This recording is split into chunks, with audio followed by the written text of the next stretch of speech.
Je souhaite vous expliquer comment nous allons passer dans des résultats élémentaires déduits de ces codes handicap.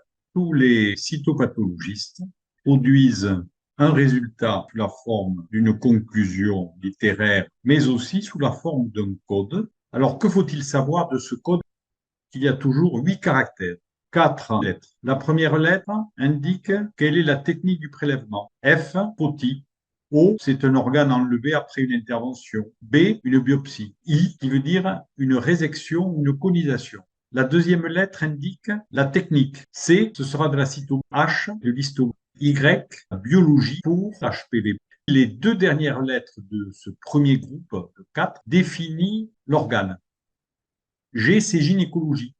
S, ce serait le sein. Et une partie, C, c'est le col. U, c'est l'utérus au sens de l'endomètre. Puis vient la deuxième partie, qui est la partie qui donne le résultat. Le premier élément, ici, c'est un zéro. En fait, ce zéro reprend ceci, le C. Quand c'est un zéro ici, ça veut dire que c'est un résultat de cytologie. Ensuite, une lettre. N, ça veut toujours dire normal. D, ça voudrait dire dysplasie, et G correspond au résultat incertain de l'ASCUS, de la SCASH. Y, qui est de la biologie, 8815, cela veut dire que c'est HPV positif, ou si c'était 000, c'est que ce serait négatif. Si c'était des résultats d'histologie, après les 4 premiers éléments définissent l'aspect technique, en 5e position, une lettre qui reprend le type histologique dans le cadre d'une évolution néoplasique. Si c'est E, c'est les épithéliomas. A, si c'est un adénocarcinome. Dans le cas du dépistage, les 2 lettres qui nous intéressent. Et ensuite, vient un nombre qui définit le grade.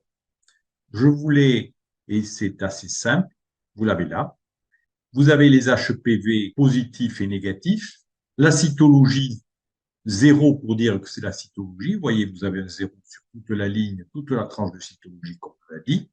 Et par contre, là, nous avons N, c'est-à-dire que c'est une cytologie normale.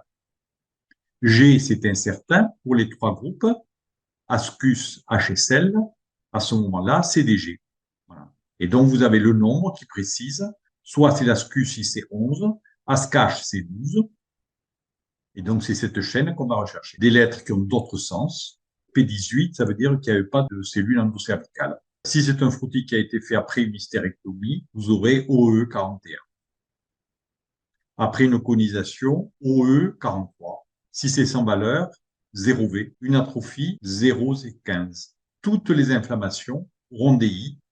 Le Gardnerella I36, l'actinomycose I62 et la mycose I70. Les histologies, une lettre E qui parle d'épithélioma, A d'adénocarcinome. Et ensuite, vous avez un nombre qui vous donne le grade, 5 in situ et 7 les formes invasives, avec, pour les in situ, SE1, CIN1, SE2, CIN2, SE3, CIN. Le carcinome invasif, c'est E7. Et là, vous voyez que si conisation, un I comme première lettre, une conisation, une résection. Certains chiffres rendent compte d'une pathologie, mais qui n'est pas dans le cadre néoplasique, avec l'histologie sans valeur, la leucoplasie, l'adénomiose.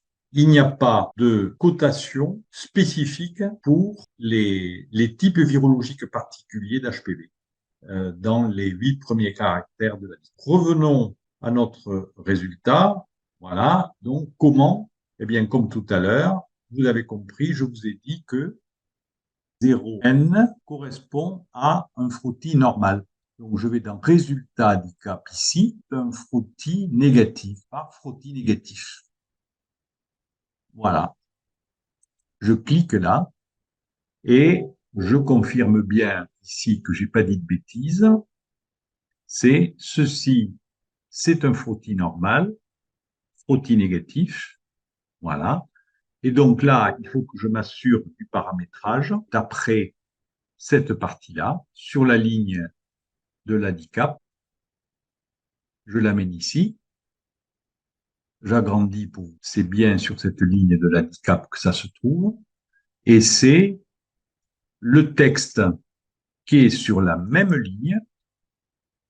Et c'est un résultat, c'est le texte brut qui suit. Je vais analyser cette chaîne. Comment je définis cette chaîne?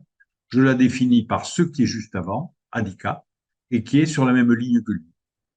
Voilà. Et c'est le texte lui-même, le texte brut. POS, ça veut dire on cherche la position de cette chaîne à l'intérieur.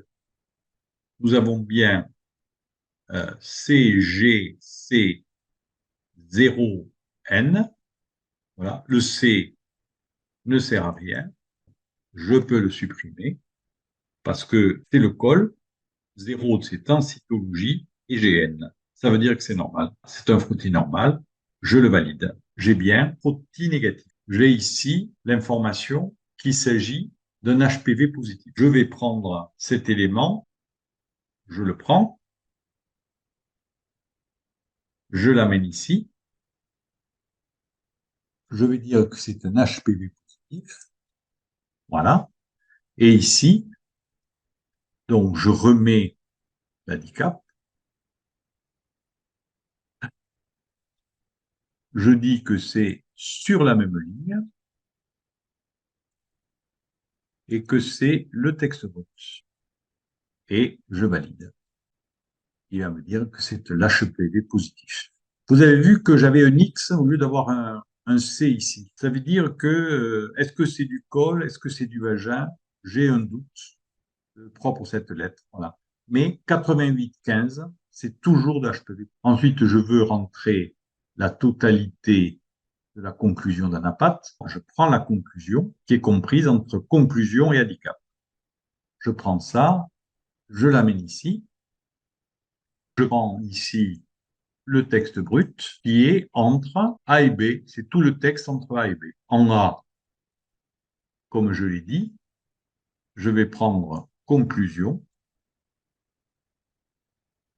et en B, je prends handicap parce que c'est l'organisation de tous les résultats.